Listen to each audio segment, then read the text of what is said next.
1775, the American Revolutionary War began as the American colonies sought to detach from England and its oppressive monarchy.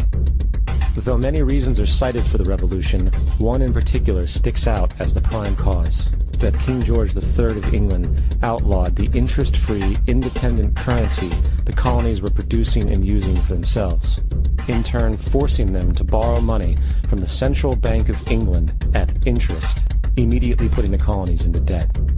And as Benjamin Franklin later wrote, the refusal of King George III to allow the colonies to operate an honest money system which freed the ordinary man from the clutches of the money manipulators was probably the prime cause of the revolution. In 1783, America won its independence from England. However, its battle against the central bank concept and the corrupt, greed-filled men associated with it had just begun. So what is a central bank? A central bank is an institution that produces the currency of an entire nation.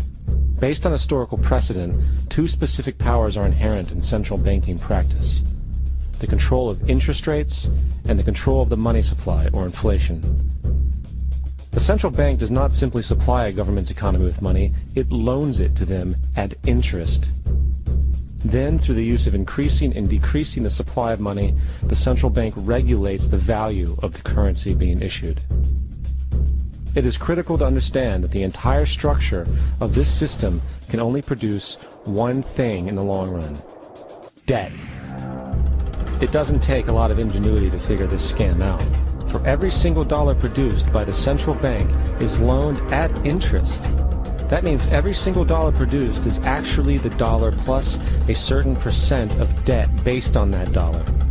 And since the central bank has the monopoly over the production of the currency for the entire country, and they loan each dollar out with immediate debt attached to it, where does the money to pay for the debt come from? It can only come from the central bank again, which means the central bank has to perpetually increase its money supply to temporarily cover the outstanding debt created, which in turn, since that new money is loaned out at interest as well, creates even more debt. The end result of this system without fail is slavery, for it is impossible for the government and thus the public to ever come out of the self-generating debt.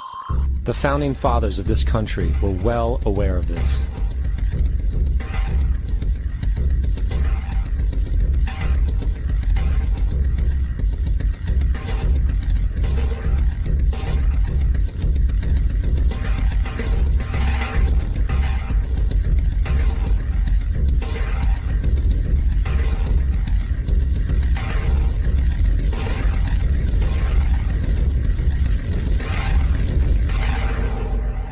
By the early 20th century, the U.S. had already implemented and removed a few central banking systems, which were swindled into place by ruthless banking interests.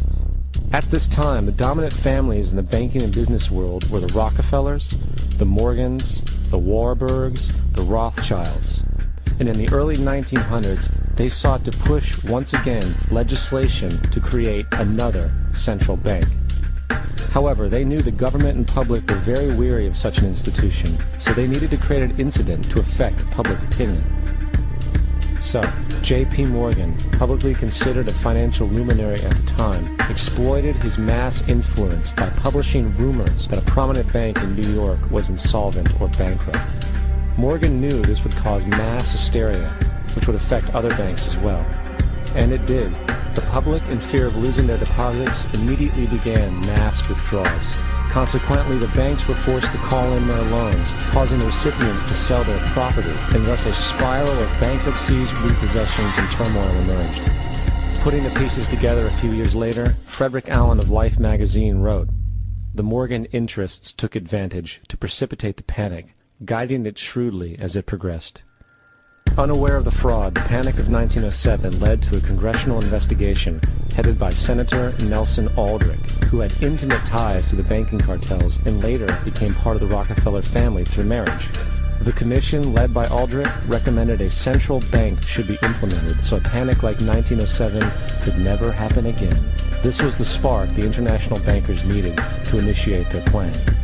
In 1910, a secret meeting was held at a J.P. Morgan estate on Jekyll Island off the coast of Georgia. It was there that the central banking bill called the Federal Reserve Act was written.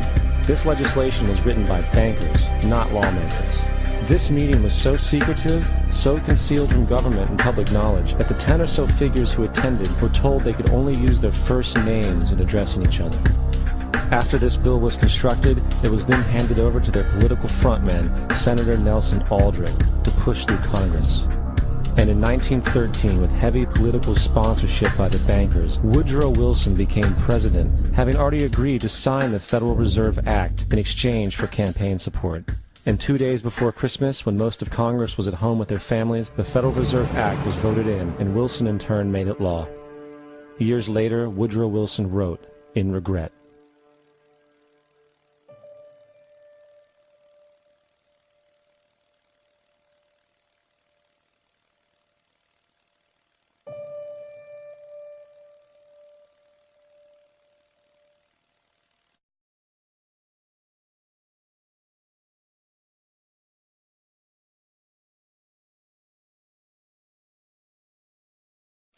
Congressman Louis McFadden also expressed the truth after the passage of the bill.